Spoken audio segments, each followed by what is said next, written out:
Wagwan, everybody. Welcome to the Dis Affamie History podcast, where we'll be speaking about history and as well family history and how history relates in terms of Caribbean people for the present as well as in the past, and how in the past, what that does and brings forth for what we are going through at present and what we can learn from our history, from our family, and take that moving forward. So I do hope you enjoy the podcast. And if you like it, please ensure to subscribe, like, and review. Thank you.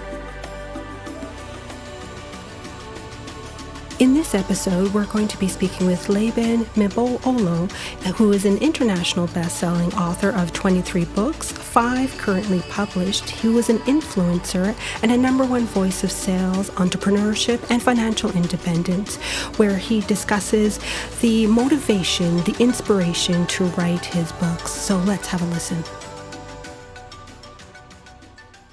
Afternoon, Laban. So thank you so much for coming on to the podcast. And before we start, we'll get you to tell the listeners a little bit about yourself. Thank you very much, Wendy, for this invitation to your podcast. My name's Laban T M'mbololo, Esquire. I'm a sales and business expert with very strong backgrounds with accreditation from the Oxford and Cambridge Royal Society of Arts. I'm also an author of 23 books, sales trainer, and opinion shaper here in Kenya. Thank you so much for that. And we'll start off with, what was the impetus that compelled you to write, have a goal of 100 books in 5 years? Okay, very quickly, lots of parents do take their children for education, so that they can be doctors, lawyers, and those kind of professions. But for me, I thought that I want to leave a legacy of books that people can read even after expiry of my time here now. So that's what drove me to want to put down 100 books. Wonderful. And that's a good goal as well. And, one of your books is called As a Man Saveth, and it has a very similar title as a Man Thinketh, and it has a very universal theme. What was, your goal or the reason why that you used, a very similar title? It's not very similar. There has a theme that resonates with it, which is basically the thought part of it. Everything begins with the thoughts, the things that go into our mind.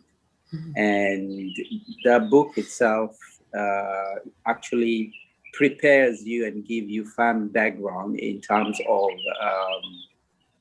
the things which you conceive, because whatever man can conceive and believe, he can achieve. So it gives you a firm basis in terms of how to control your mind, and everything begins with the mind. It's biblical.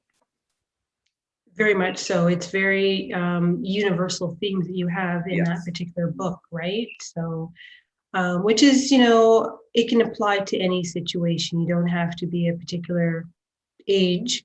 It's just when you decide to, with reading it and some of the things that, a parent would normally teach their child. Yeah, because actually about 95% of success, a lot of people ask, how do I get success? And 95% of your success, it depends on an excellent oriented state of mind. Mm-hmm.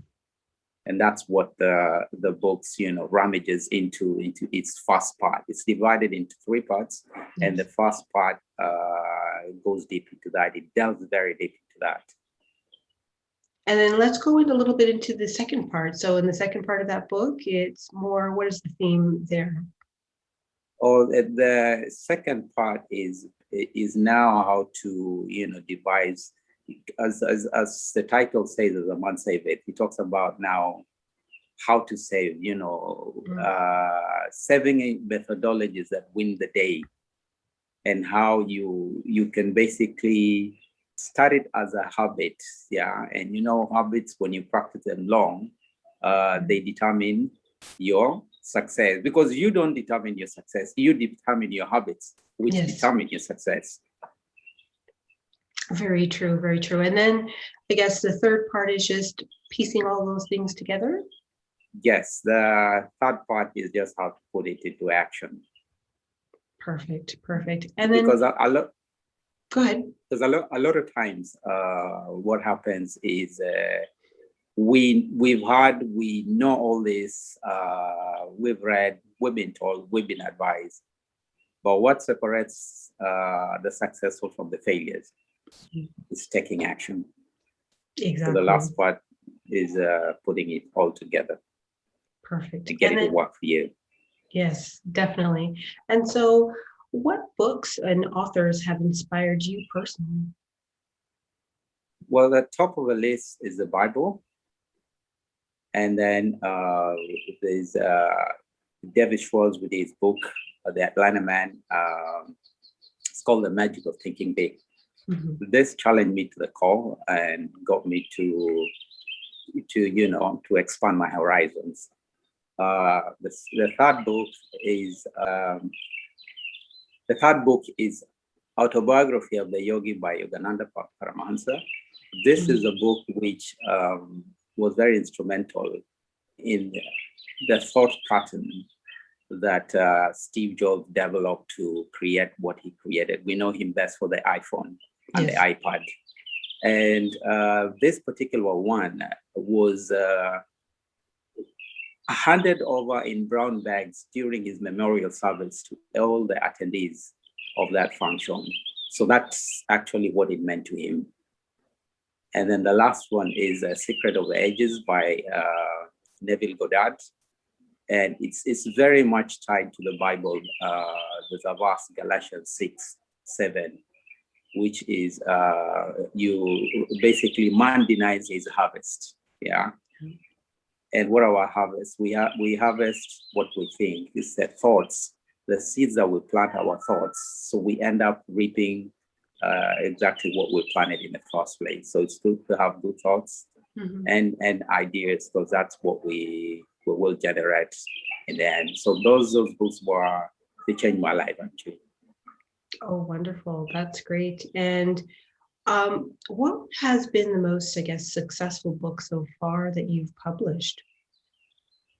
Actually, most of my books are successful because they target different genres. The first one being Influence, the Secret of Selling. This one has inspired lots of salespeople and entrepreneurs who want to, make it in a big way, have found it to be quite inspirational. And also gives them a guide how to expand your business and stuff like that. But basically putting it into a form of relation building rapport. Exactly. It's because it's a very, when I read the book, it's a very kind of, useful, very easy steps to follow. But again, it's just, as you said, it's more or less a relationship building for that. And so what have you seen as the response to that particular book for yourself? Oh, the response has been very good. Lots of people who've been able to go through the book call it a masterpiece. Mm-hmm. Actually, the remarks and feedback I get from it are very pleasing. I once walked into a bank. One of the senior managers had bought the book, and she told me she uses it to run her branch on a daily basis. It gives her guidance. And that really inspired me. And she asked me if I could develop a book on how relationship managers would go about their work. And that made me write another book, which is called Principles of the Top 1% High Performing Salespeople. Okay. It's already written, just waiting to go to the press. Oh, very nice. So I'll make sure to put that in the show notes as well. And why do you feel that this book, resonated with so many people in such a way? The thing is that a lot of people want to do a business, but they forget that it doesn't happen like it used to in a very traditional and conventional way, because all you needed to do was basically pick up the call, call somebody, ask them if they're the decision maker, and you're home and dry. But that's not how business is done in this day and age. It's a bit different. You need to exercise different principles which are laid out in the book. I use the acronym ADVACA, which is the A stands for attraction. This is the power of attraction. You know how to, you need to know how to pull in people, to get them to attract them so that they actually come running. It's not you to look for them, it's them to come running towards your product and service. And then number two, the D is, it stands for differentiation. This is how to differentiate you from other players, and make you, have other advantages which other sellers or companies, selling the same merchandise don't have,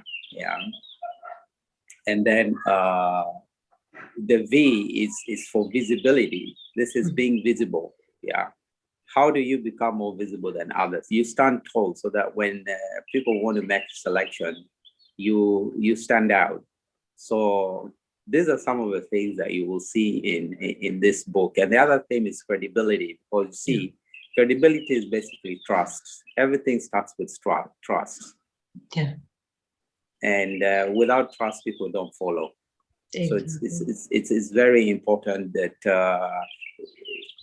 this theme just revolves around being an expert in your field. You need to be an expert. You need things of credibility is like writing articles, and being featured, TV, talking about topical issues. That will go a long way in claiming your part as an expert. And the last one, the A, it stands for power of authority. This is how to make you a power seller and, cut the ice. Thank you for that. And what exactly do you hope to accomplish with your writing? My writing basically is something which is intended to be inspirational. Whoever takes the book is inspired. But success hasn't differed over the years. It basically revolves around helping other people. And this was said very well by Zig Ziglar, where he puts it very clearly that if you help enough people get what they want, you'll get whatever you want. Perfect. Yes, absolutely. And how do you feel that with the feedback that you've heard from people that have read your book, and how does it motivate you to write more? Well, the feedback that I get has translated into a small formula, which I put it as QQS, which begins with quality. When you have good quality, then it follows that the next thing that you need to have is quantity, which is the other Q. And if you multiply that with spirit of service, then you can be guaranteed that you will make phenomenal results in terms of sales, in terms of the numbers you want to achieve, in terms of whatever you set out to do. As long as you have that, you're guided by that principle, I am pretty confident you will achieve up to more than 90% of what you desire. Perfect. Yeah. And I take it with that, feedback that you hear, it does motivate you in a way, right? Yes. Motivation has been described as, the light that, it's the fire that lights the log of knowledge. And, you could have all this knowledge, but you don't distill them in a gem of a book. But when you start getting this kind of inspirational feedback, it pushes you to want to produce quality stuff. So yes, it does motivate. Thank you. And I know for many people, they always say they want to write a book, but what is the writing process for you, and how do you actually plan it out from concept to actually ensuring that it is written? Well, for me, the book is finished before it started, which is very biblical. Even how God created on the earth, as written in the book of Hebrews 11, verse 1. He saw things that were before they came to be. So in the same manner, I try to come up with a content, in terms of chapters. I have them all laid out, beginning with the prologue, introduction, the forward, everything laid out in the blurb. In fact, I write the blurb out even before I begin writing. So it's usually finished before it started.